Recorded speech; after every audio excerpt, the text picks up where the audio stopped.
I'm especially excited to do this interview with Jack, who's in one of my favorite cities, Boston, because that's where all my favorite sports teams are. And I'm especially excited because Jack is a superb role model for college-age students who have social and performance anxiety. Not to overly generalize, but it's hard to find people of that age, who have this special kind of motivation and initiative to resolve the problem. That's why Jack is such a role model, which you will hear if you listen closely. So, Jack, thank you very much for doing this. Thanks, Jonathan. Thank you. How's your golf game? Golf game is getting better. It's always a work in progress, but it's certainly improving slowly but surely. What are you shooting these days? Mid-70s, around low to mid-70s, trying to get a little bit lower. Well, there's lots of people who are listening to this who would like to have that as their score. I'm sure. In any case, let's start by describing what was going on for you when we originally met. Describe the problem that was existing. Sure. It was just an overall anxiety that I had towards specific social situations. And those social situations were, we talked a lot about the cocktail party scenario, or, just gatherings of people where there was a lot of people who you'd never met before, and there was an expectation to interact with these people right away. So whether it was cocktail parties or, I don't know, any type of social engagement like that, like a wedding and you're sitting at a table and there's 10 other people there that you don't know. And I get a lot of anxiety, and there was a lot of sweating and general nervousness going into it, leading up to it for several hours before the event. I would find myself obsessing about it and really thinking about what was going to happen, how I was going to have the conversation. I wasn't letting myself be free with just accepting what was going to happen. I had to know what was going to happen beforehand. And I was, okay, hold on. Let's start with the cocktail party, okay? Sure. Because that was the point of intervention. While Jack has been extremely motivated in therapy, the initial contact was via his parents, and that was the initial story that I heard. You were home, it was Christmas time, something like that, and there was this cocktail party, and you didn't go. Right. And they were concerned. Mm-hmm. What was going on for you that you made the decision, I just can't go to that cocktail party with my parents? In that specific situation, it was even, it was extreme because they were even friends of ours, and it wasn't even like it was an unknown, strangers I would be interacting with. But I just found myself, I don't know, really I was probably 20 years old at the time, and I was reverting to like a 12-year-old's mindset. Just, I don't want to go, I'm not going. I couldn't think it through clearly and rationalize it. It was like, I just couldn't think properly about the situation. It was just basically a dinner party with family friends, and I couldn't get around the fact that I'd have to interact socially with them, and I just wasn't comfortable doing that, and I just put up a firm no, and I ended up not going, and my parents they weren't even angry, they were just disappointed and upset that it had come to that point that I couldn't even go out to dinner with family friends. And I want the listeners to know that Jack is a very intelligent young man. He's a good-looking young man. He's a terrific athlete. Maybe even more importantly, comes from a wonderful family. He has very high values. His ethics are wonderful. Okay, so you had this problem, and again, it was the cocktail party syndrome, but it was more than that. There was anxiety. There was performance anxiety. As you learned in therapy, the underlying dynamic for the anxiety, for the social and performance anxiety, the deeper component of it was obsessiveness. Can you describe that? Yeah, the obsessiveness was just a constant state of worrying and thinking about the social engagements that were to come, or just constantly obsessing about it in my mind, and and like I said before, not really being able to rationalize it and to think rationally about it. And it was just your mind is just going a million miles an hour, and then when you're actually in the situation and you're obsessing about it, I feel like that obsessiveness and the thinking really quickly about it, and your mind's moving a million miles an hour, and then the sweating comes, and then it all kind of hits you. It all comes right at you, and it's it's a very nerve-wracking experience to go through when that obsessiveness leads into the sweating, and then it's kind of we talked about before what I call the freak out, and you go to the bathroom and you splash water on your face, and it's tough. It was tough experiences that we went through. When you were locked into the obsessing, what were you primarily worrying about? It was really just the minutia of conversation and what I was going to have to do. Just stuff. I feel like most people who are healthy in this aspect of their lives never even think about, what am I going to say? What are the exact words I'm going to say? I was afraid to freestyle in a conversation. I wanted to practice. I wanted something written out. I wanted to rehearse what I was going to say. I was nervous about how I was going to tell my story, how I was going to ask them questions, just the general minutia of conversation. How is this anxiety affecting your life? It affected my life in a number of ways. For one, I was, limiting myself from going to things that I should go to, like the example with my family, and cutting myself off from just experiences that are meant to be happy. Everyone enjoys going to parties. They're usually a good atmosphere. And I wasn't even letting myself go to that because I was too nervous about, the social conventions and dealing with my anxiety than I was about having a good time. So it definitely impacted that part of my life, obviously. But then in a larger sense, I think it really led to a lack of self-confidence in my personal life.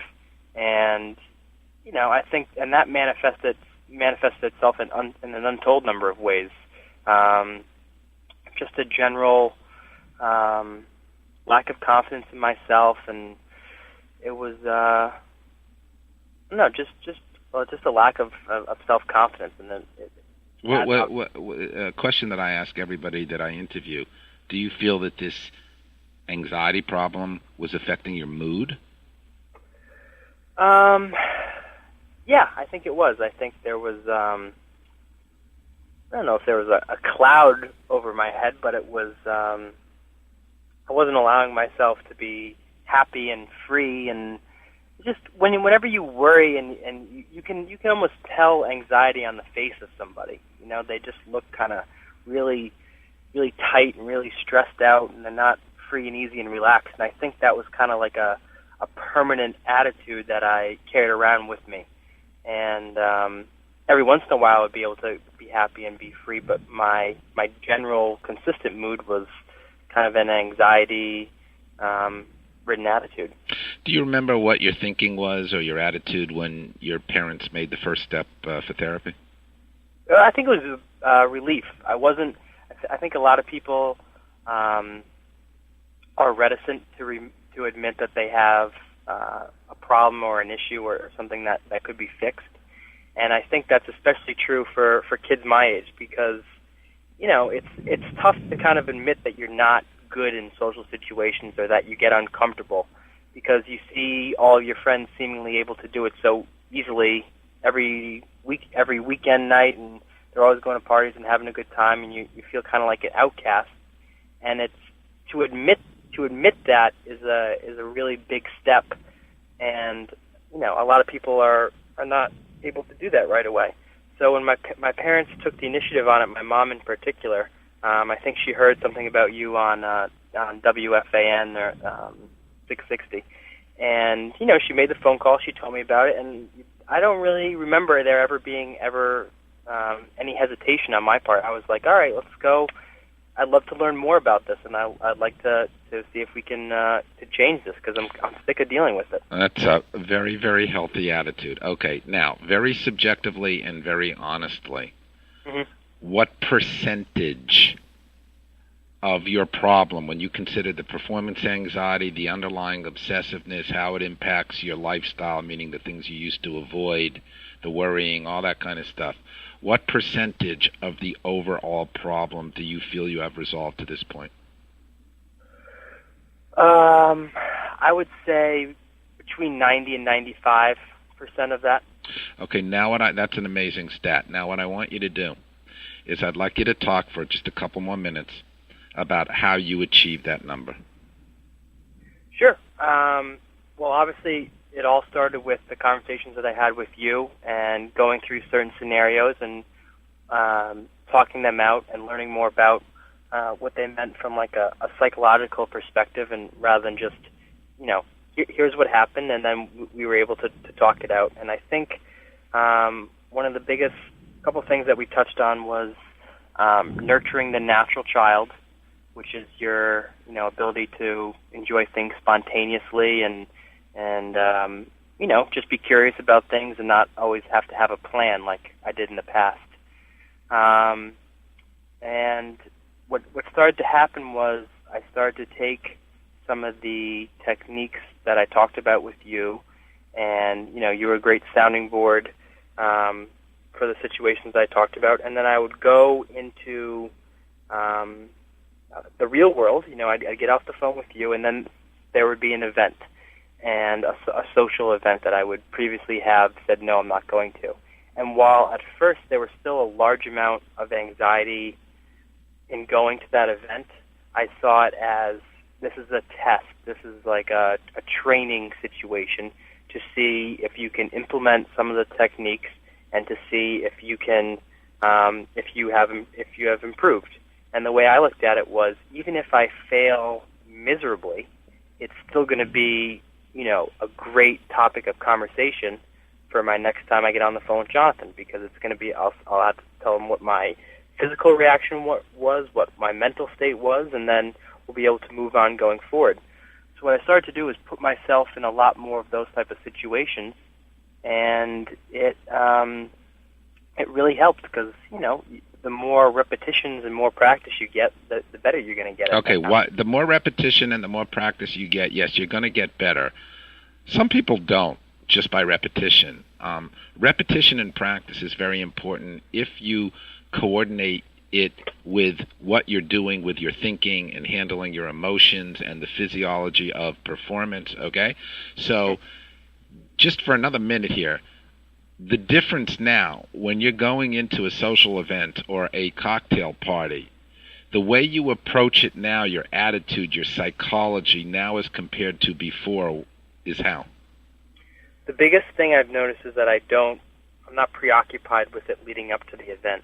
And I'm not thinking of it a day before, I'm not thinking of it 2 days before, and I'm not obsessing about it 4 hours before and counting down till I have to go. It's a lot more, okay, yeah, that's on my calendar, and I'm going to get to that when I get there. And when I get there,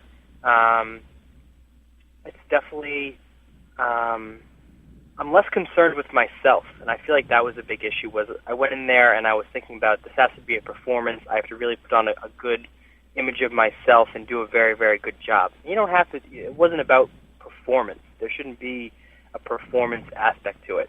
It should just be you going in there, having conversation, and, just being yourself. And the other thing that really helped me also was I always looked at other people who were in the social situation and said, man, they're awesome at that. They're amazing at it. But you don't realize that, it's an awkward situation for everybody. When you go and meet, I don't care if you're the best, social person, most social person in the entire world.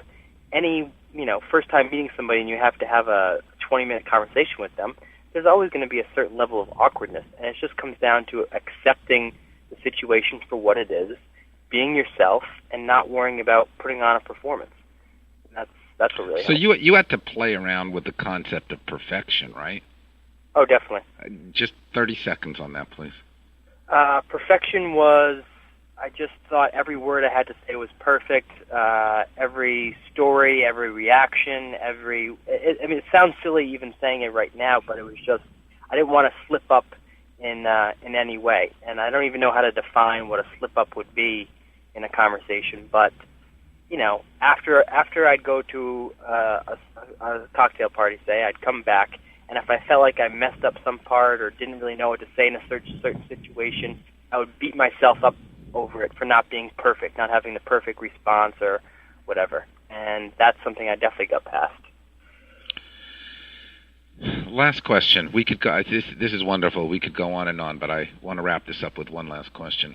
For people of your age, 18, 19, 20, 21, who have been experiencing this anxiety, what words of wisdom do you have for them? Because 99% of the people who experience this never go for help, and the vast majority of those who do really don't get the right help. But what advice would you have for those individuals? To not feel like you're going at it alone and that you're the only person in the entire world who has a little bit of an issue with this, and that it's actually a lot more common than you think. And if you actually take the time to notice how your friends and the people you hang out with all the time interact with people, or, you know, everyone has a certain level of anxiety about certain things. And what I started to notice when I started to become more aware of what my problem was, I could see, you know, aspects of it in other people and the avoidance that they would have. And I think that it really helps to know that you're not going at it alone. There's more people out there that feel the same way that you do, and that there's no shame and there's no embarrassment in going to get help about it, because it's a really tough thing to conquer on your own. I don't know if you can ever totally conquer it on your own, but if you have help and guidance to go along with it, and it's, like I just said, 90 to 95% cured. And I think that's a testament to the value of having that type of relationship with someone who can help you with it. Jack, I want to thank you very much for sharing. I hope your golf score goes down to 67.